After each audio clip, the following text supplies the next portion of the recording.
Hi, my name is Tatiana Lawson and I'm a speech language pathologist in Los Angeles, California. If you'd like to hear something relatable, this is my second time filming this video because the first time I had lettuce in my teeth right there. The entire video. Anyway, I decided to start a YouTube way back when I had my daughter. That was 2.5 years ago, and fast forward, here we are. I just never got around to starting. I'm sure you understand how that goes if you're a mom as well. Sometimes things just don't happen according to your timeline.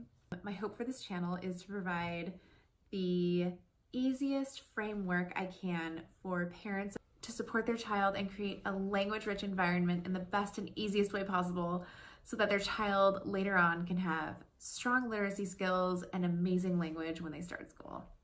So this channel will be focusing on that 0 to 5-ish age period. This video in particular is going to focus on the importance of eye gaze in the 0 to 6 month period. Okay, the baby's finally here. What do you do?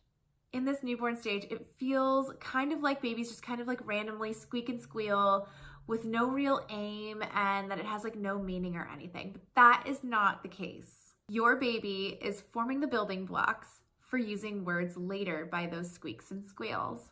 These squeaks and squeals are essential to language development, and if you are a tuned-in parent, which I will explain in what a tuned-in parent is in a later video, then you will do the following things to support these squeaks, squeals, and eye gaze. When your baby is born, she instinctively wants to look at your face. She has heard the sound of your voice for 9 months, and she finally can see where it was coming from. Science tells us that within 15 hours of birth, a baby can recognize her mother or her caregiver. Another incredible fact, babies can, when they're born, can only see between 8 and 12 inches in front of their face, which ends up being about the distance of eye to breast or eye to bottle is what I like to say, because fed is best. This is no mistake. You are feeding your baby so much in the beginning. They eat so often. I would say every 1.5 hours to 2 hours, your baby's eating. That is so many opportunities to establish really strong eye gaze with your baby. I know it's super tempting to just kind of want to text your friends and connect with other people because you're probably kind of socially starved. And so it feels good to stay connected with the world outside of your house or just outside of being a mom or with your baby. Definitely take that time for yourself sometimes, but feeding is super important because it helps your baby develop major beginning social skills. Why is eye contact so crucial? When a baby is given good eye contact and establishes good eye contact with you, she can begin to gather information about the world around her. She'll do that through looking at your facial expression. She'll be able to read how you feel, the gestures you're making, and the signs. This is the very beginning of social interaction. Eye gaze is one of the very first milestones that your baby will have to reach, that your doctor is going to look for. And you will never feel more important in your life than when your baby lays eyes on you and realizes, that's my mom. And you feel it so deeply. This baby is looking at you saying, you're my favorite person in the entire world. And for this reason, eye gaze also contributes to bonding. When your child establishes strong eye contact, they are demonstrating strong neurological development. And this strong neurological development is a showcase of their ability to communicate.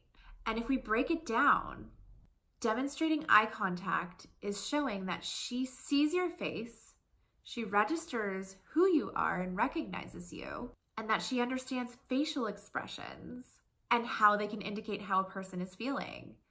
That is some seriously sophisticated neurological work right there. Let's get into the few things that you can do to encourage eye contact aside from feeding and like tracking your child down with your eyes, because you can't always just hunt your child down and hope that they'll look at your eyes. Sometimes babies need a little bit of encouragement, and here's what you can do. You can wear some fun glasses or something funny on your head. Put a bright colored lipstick on.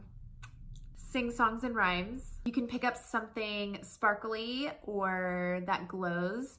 I'll link down below a few toys that I like specifically, but if you just want to spend about $1 on something, you can always go to the dollar spot at Target. I know it's never going to be just $1 that you're spending because every time you go in there, there's more things that you need.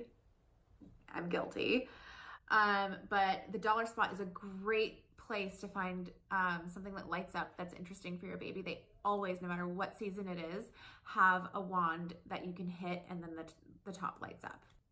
I'm gonna pretend that this is my wand and it's sparkling or it's lighting up or it makes noise, and I would let the baby track this wand very slowly. Don't put it too close to their face, and make sure you can see their eyes tracking it left to right very slowly, and then hide it behind your head.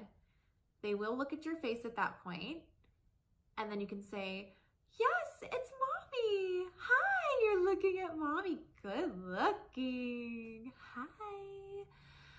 And that way they'll be super encouraged to be interested in your face. Another thing I like to do is play peekaboo, and I feel like this is the most instinctual for parents. Even my daughter at 2.5 still likes to play peekaboo in some variety. But in the earliest way and the most quality way to play peekaboo, and I know this sounds nitpicky and ridiculous, but I'm serious.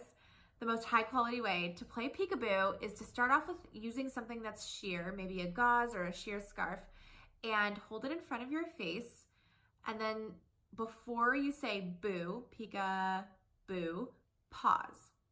I will demonstrate. Peek-a-boo!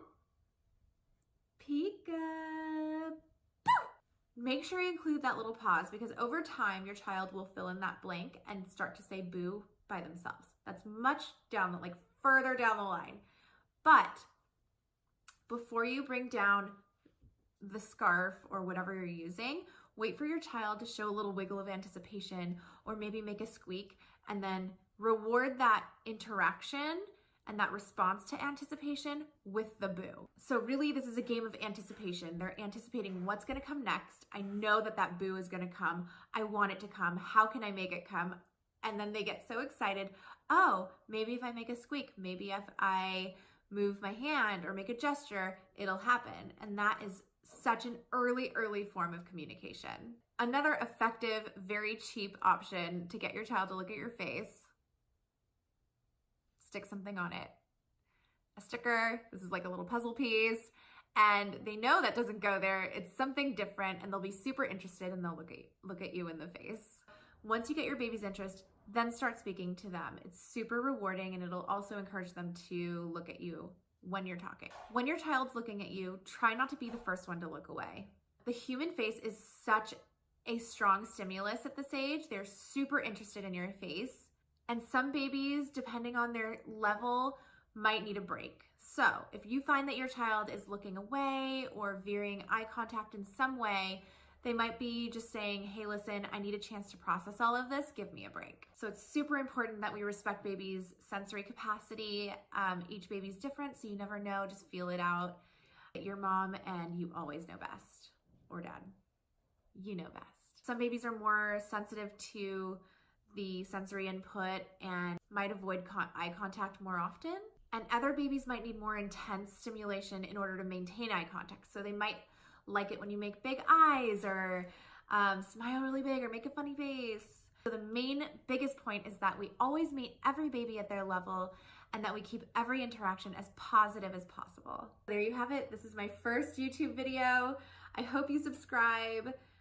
Follow me on Instagram. I do stories over there, and I'll post some charts and information. My Instagram handle is Babble and Bond, and I'm super excited to be doing this. I hope that you find it valuable in whatever stage you're in with your child. Until next time.